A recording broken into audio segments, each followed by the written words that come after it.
ઇમામ સાબાવાની દરગાહ 619 વર્ષ જૂની અને હિન્દુ મુસ્લિમ એકતાનું પ્રતીક છે કે જે દરગાહ 619 વર્ષ જૂની છે. ઇમામ સાબાવાની દરગાહની અંદર 14 ગુંબદો આવેલી છે અને તે દરગાહની અંદર મુસ્લિમ અને હિન્દુ ભાઈઓ વર્ષોથી ત્યાં વહીવટ કરે છે અને દરગાહનું સંચાલન કરે છે અને દરગાહમાં પોતાની શ્રદ્ધા પ્રમાણે ત્યાં જાય છે.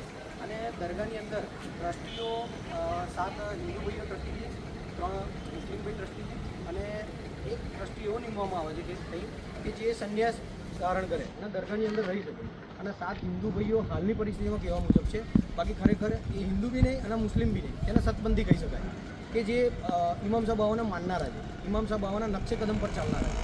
અને વર્ષોથી તે સૈયદ સાદાત જે છે એ 3 અને 7 મુસ્લિમ 7 સતપંથી અને 3 સૈયદ સાદાત તે સંચાલન કરે છે. હવે આમાં બન્યું જેવું કે છેલ્લા 2 વર્ષથી દરગાહનું સ્વરૂપ કંઈક અલગ રીતે